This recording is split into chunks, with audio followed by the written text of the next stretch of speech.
Welcome to the Atlas Copco Gold 450, the sixth and final round of the Donaldson Cross Country Championship, taking place in Glen Harvey on the West Rand. A challenging route awaits the competitors, offering no late-season respite, while there is still some unfinished championship business to take care of.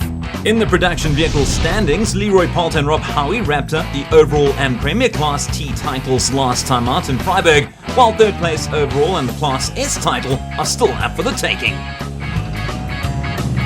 Ja, nee, verseker, ons het in die desert goeie punte gekry. So ja, ons is nou voor in die kampioenskap. En die tweede ou is 6 punte agter ons. So ons sal definitief ons alles moet gee die naweek. Romulo Branco and Jean Sorodio are second in Class S. And now we have the last race. We have to run behind the result because we would like to win our class.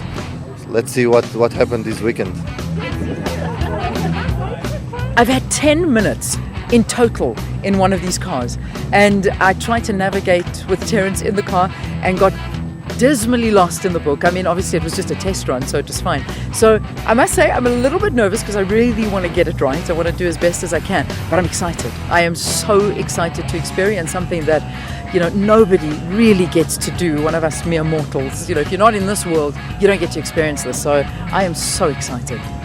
Let's hope that the radio and television personality will fare better in the race than she did during practice. Outgoing champions Anthony Taylor and Dennis Murphy qualified in first place ahead of their Team Castrol Toyota teammates Leroy Poulter and Rob Howie. Chris Visser and Jaapie Badenhorst took their Ford Performance Ranger into third place, 4 minutes and 11 seconds behind the leaders. The only problem that the duo encountered was this heavy contact with a rock. The knock resulted in a puncture, forcing them to stop and change the flat tyre.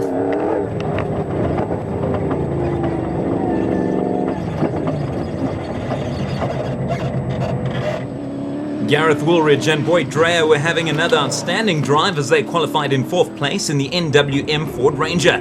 The rocky conditions were taking a toll on the tyres, and they also suffered a puncture like many of the front runners.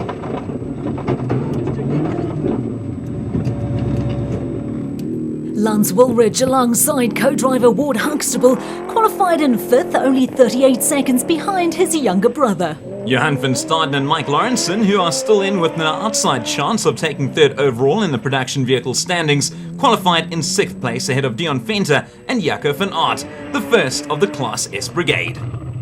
Another team locked in the production vehicle battle for third, Jason Venter and Vince van Alleman qualified in 8th place, but also fell victim to a puncture from the extremely rocky terrain. Romulo Branco and Jean Sorodio qualified 9th fastest to lead the Class S championship fight.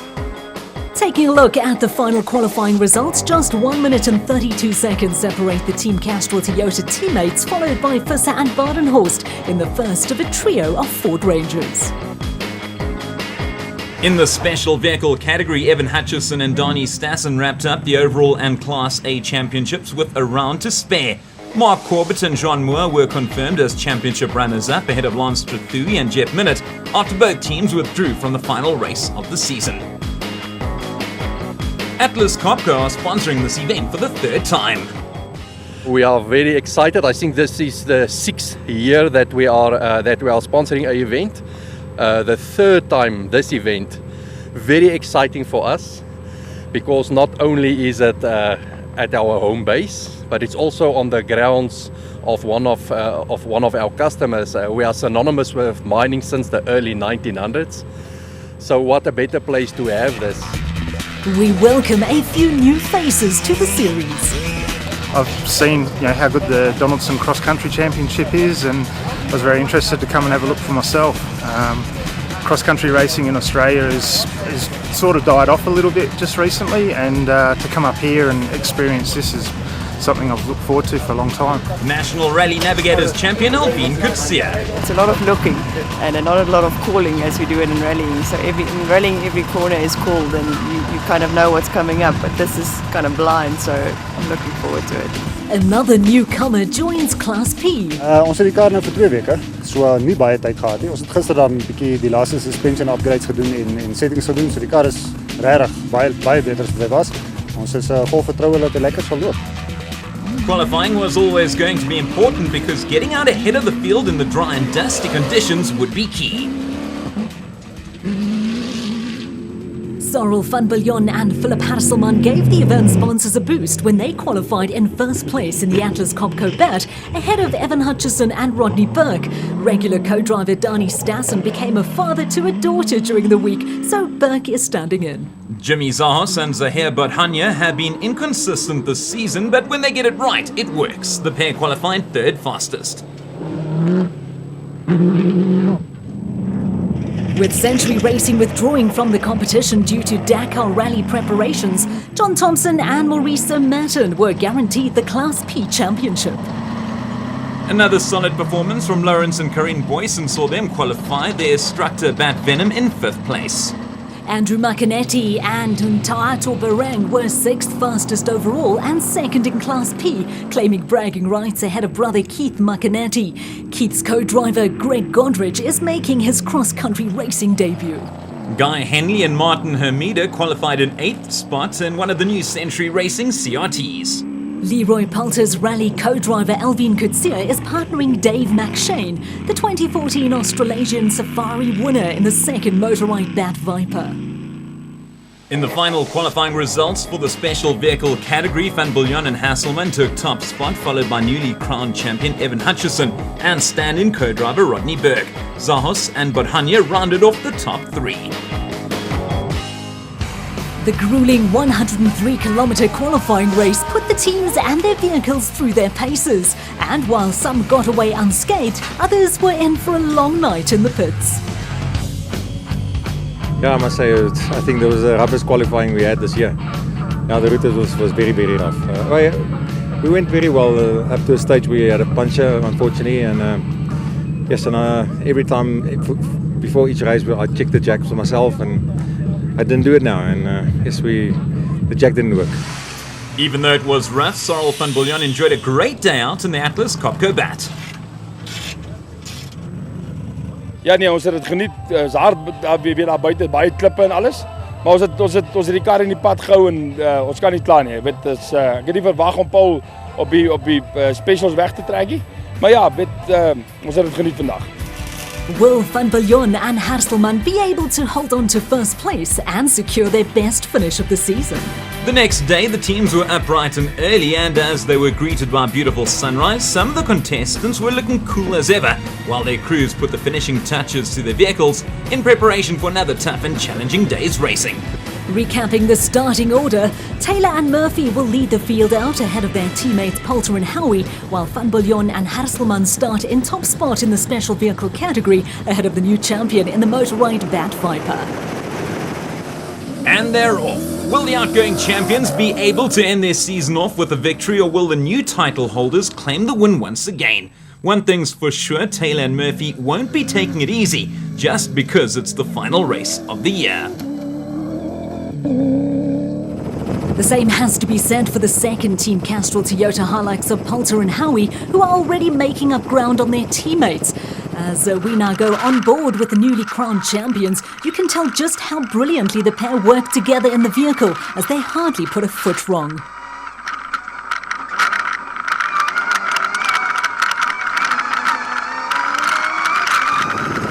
Following back-to-back non-finishers, Visser and Badenhorst are holding on to 3rd place in the Ford Performance Ranger. Van Biljon and Hasselman are the first of the special vehicles, and as we heard from Sorrel earlier, the terrain is very rocky and you have to be careful not to stray off line. As you can see from the helicopter camera, the dry and dusty conditions are going to play a major role in today's proceedings. Lance Woolridge and Ward Huxtable are still in 5th place, trying to chase down Lance's younger brother Gareth in 4th. It's the first time that Rodney Burke has been co-driver for Evan Hutchison, but the pair are already perfectly in sync and are currently in 2nd place. Van Staden and Lawrenson are going strong and can still finish the season in 3rd overall, but they'll need a few results to go their way. Dion Venter and Jaco van Aert are first in Class S in their 4x4 Mega World Toyota, but they have to stop their vehicle. Perhaps they have a flat tyre.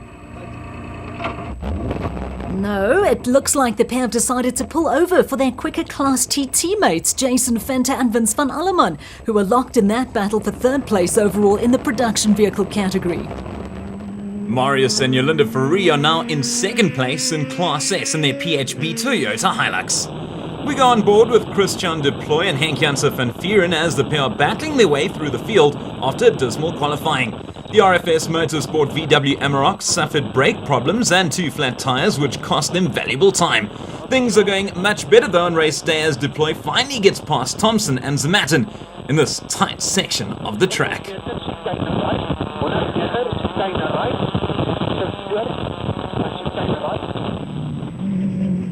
Another team that endured a bad qualifying was Henny de Klerk and Johan Smalberger, but they too are making up lost time in the RFS Treasury 1 BMW X3.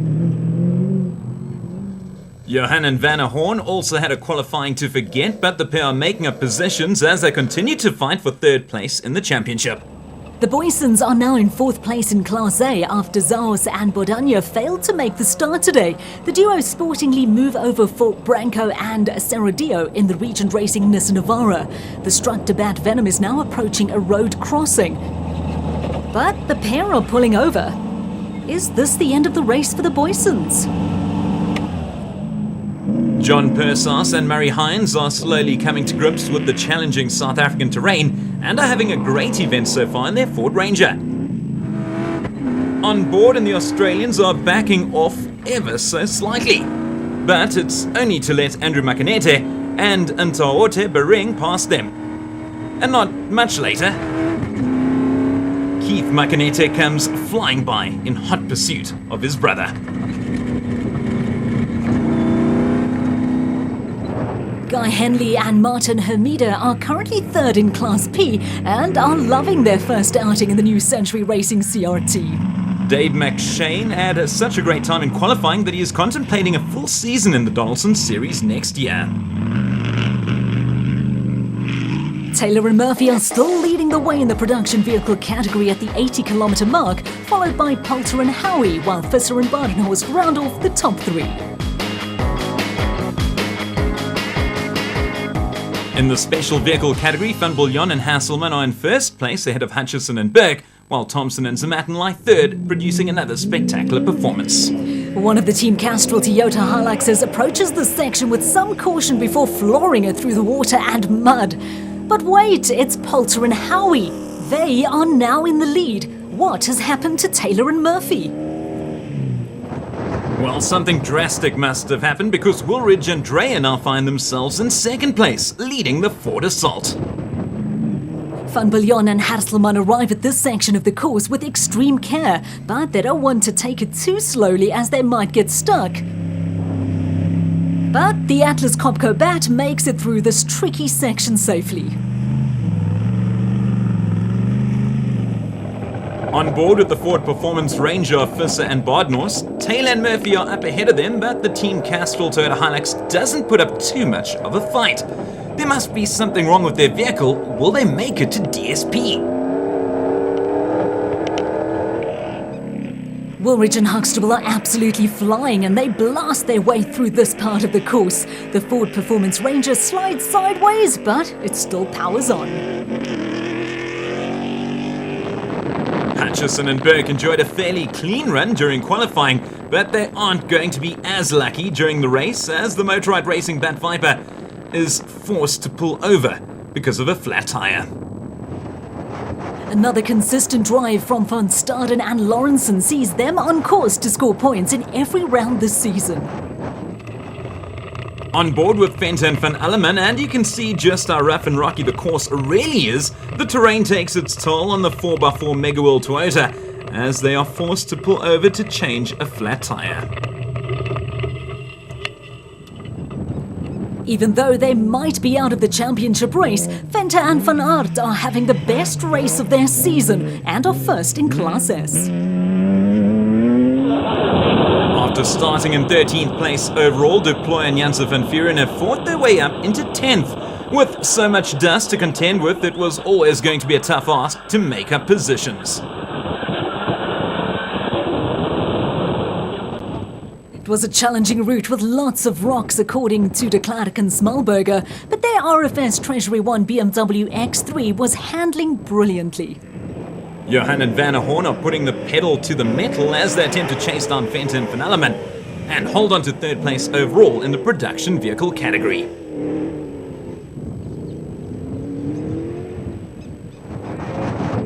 Well, it may only be their 4th outing this season, but the Fouries are having an outstanding drive and are 2nd in Class S. Branco and Sorodio are holding on to 3rd place, but will it be enough to secure the Class S championship? Leanne Manners, co-presenter of Morning Live, is the 3rd lady to tackle the Imperial Auto Celebrity Challenge, and she is looking impressive so far. The newly crowned Class B champions John Thompson and Marisa Matten take on this piece of the course at full pace. The Zarco Magnum almost disappears into a cloud of dust, water and mud. They nearly get stuck, but they make it through okay in the end.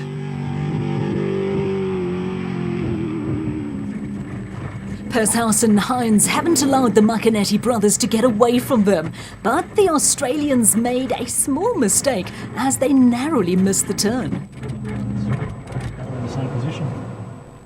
The intense sibling rivalry between Keith and Andrew Macanetti is continuing to rage on, as either brother won't budge an inch. Andrew makes an amazing overtake around the outside. Let's hope that this epic duel doesn't end in tears for the two teams. Janifus and Joks Leroux are making a rare appearance after missing most of the season. The pair are currently 4th in Class S. After a terrible day's qualifying, will Heinz Strumpfer and Henry Hiku be able to catch Branco and Sorodio? Poulter and Howie is the first production vehicle to arrive at DSP. Yeah, the car really going well. We got a puncture in the beginning, dust, but unfortunately it goes like that, you know, but everything going well. Naming right sponsor for the final. Yeah, we had a good prologue. Thankfully, Sarl moved over for us, so luckily we got to pass him. And then we caught up to Chris and he had a flat, so we passed him. And just after that we caught Anthony. I think he's got power steering issues, so we're lying 2nd. We've got no issues with the car. It's all going well, so we're just going to keep it together in the 2nd lap. And now for the race woes of Taylor and Murphy. Yeah, we were going well this morning, and then at one of the road crossings about 130 k's in, we hit a pipe on the side of the road which popped the static power steering. So the guys are busy fixing it now. Get out the 2nd lap and give it another go. Let's hear from our celebrity co-driver. So far so good. It's going okay. Having problems with my book. I need to re-put my book together because the whole thing's falling apart and some of the wrong routing. But it's good, it's strong, we're good, we're feeling good. Taking a look at the results following the opening loop, Taylor and Murphy have dropped down the order into 5th place following their power steering problems, while Venter and Van Alleman look on course to secure 3rd in the championship.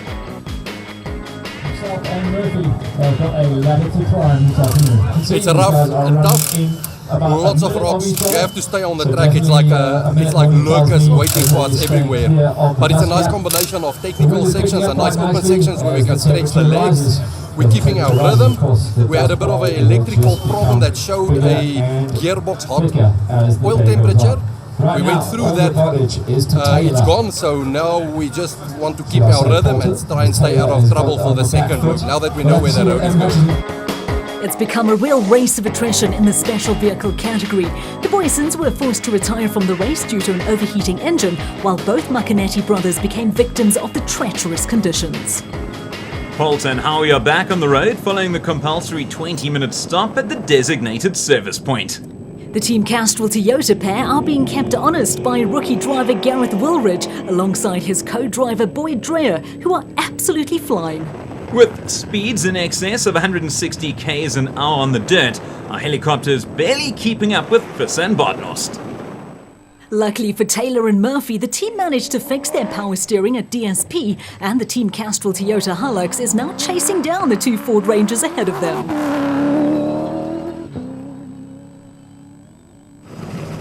Woolridge and Huxtable suffered 2 punctures on the opening loop and are struggling to make up ground on the leaders in the dusty conditions. We have a new leader in the special vehicle category. Hutchison and Burke have moved into first place in the Motorride Racing Bat Viper. Thankfully though, Van Bullion and Hasselman are still in the race in second spot, but is there a problem with their Atlas Copco bat? Perhaps the electrical problem that they incurred in the opening loop is coming back to haunt them. Let's hope that they can hold on to equal their best finish of the season.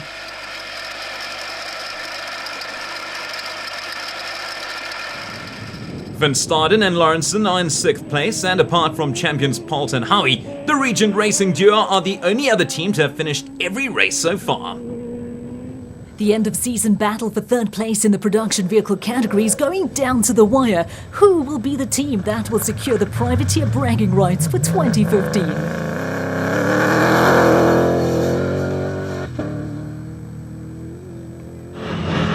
Following an extremely difficult start to their season last time out in Freiburg, the RFS Motorsport VW Amarok of Christian Duploy and Henk Janssen van Vuren are having a much better event in Glen Harvey. The team has been working around the clock in preparation for the race, and it's now paying off as they sit in 8th place in Class T.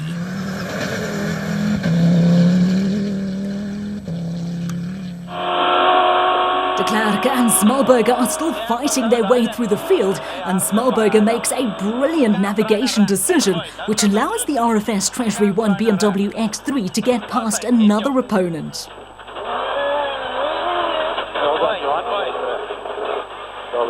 The terrain at the event is constantly changing, and you can go from wide open roads to slow, technical and rocky sections. De Klerk and Smallberger are pulling over. Do they have a puncture, or is there a more serious problem? Poulter and Howie still hold a commanding position at the 230-kilometre mark, ahead of Woolridge and Dreyer, while Visser and Badenhorst round off the top 3. In the special vehicle category, Hutchison and Burke are in 1st place ahead of Van Bullion and Hasselman, while Thompson and Zamatten occupy 3rd. It's been an outstanding season for Poulter and Howie, who could collect their 5th victory in 6 events, along with their shared heat wins with their teammates in Botswana. Visser and Badenhorst have moved up into 2nd place and are now on course to secure their best result of the season. Something must have happened to Woolridge and Dreyer, as Taylor and Murphy have also moved up a position into 3rd. The NWM Ford Ranger is down, but it isn't out just yet. The pair reportedly suffered a puncture, which saw them lose 2 places, but they are still in the hunt for the final podium spot. It's been a reasonably quiet race for Lance Woolridge in 5th place. Can he catch his younger brother in the closing stages of the race? It doesn't look like anyone can catch Hutchison and Burke, as the Motorride Bat Viper proves why it was crowned champion this year. Venter and Van Alleman are now in 6th place and will surely end the season in 3rd place overall, barring any late drama. The 4x4 Mega World Toyota Hilux of Venter and Van Aert are 1st in Class S and are looking at their best result this year. Van Staden and Lawrenson lost 2 places on the road due to a power steering problem, but they managed to fix the issue and are back on track. The Regent Racing Nissan Navara, Branco and Sorodio are holding on to 2nd place in Class S. Well, it's been a much better race weekend for Australians Pershouse and Hines, who managed to get past Terence Marsh and Leanne Manus and into 8th place in Class T. There has been some late race drama in the specials. Thompson and Zamatten are now in 2nd place. What has happened to Van Bullion and Hasselman? Well, Visser and Leroux will surely be wondering if they could have defended their title had they been able to participate in the entire season. We go on board with Marsh and Manus. You can see how bumpy the terrain really is as Leanne gets bounced around the cabin. After their problems in qualifying, Strumpfer and Hicho have fought their way valiantly through the pack, but is it too little too late for the Class S Championship contenders? In only their first race of the season, Henley and Hermida are now on course for a podium finish in the Century Racing CRT.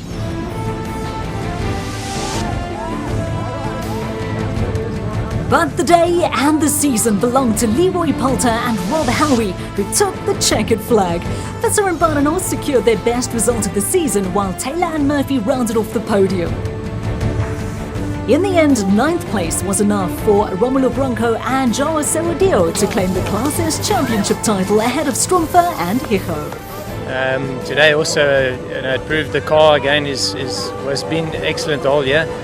And I mean, obviously the team have done a great job, but I mean, Rob as well on the side has done really a hard work, getting the notes right, and it's quite hard now. The car is fast, so you got to be careful of the route. In the final production vehicle standings, Team Castrol Toyota Hilux dominated the rest of the field this season with a 100% win record, while Jason Fenter and Vince van Alleman managed to secure 3rd place in the privateer bragging rights for 2015. Well, he may not have had his regular co-driver alongside him, but Evan Hutchison still came home in 1st place in the Motorride Bat Viper. The extremely difficult conditions produced a high rate of attrition amongst the specials, and there was a late heartache for Van Biljon and Hasselman, who failed to finish after leading for most of the race. But there was reason to celebrate for Thompson and Zamatin, who took 2nd, while Henley and Hamida rounded off the podium. Yeah, it turned out to be a good result. I think we've got to just remember that Sorrel had run a good race, and unfortunately his car let him down, and this would have been his race. Hard lines to him. Second, I'd like to thank Rodney, first time in the car with me, and brilliant job. He's a true professional navigator. Congratulations to him. Recapping the special vehicle standings, Hutchison and Stassen are the 2015 champions ahead of Corbett and Moore. Thompson and Zamatin were the big winners on the day as they moved up 3 places into 4th overall.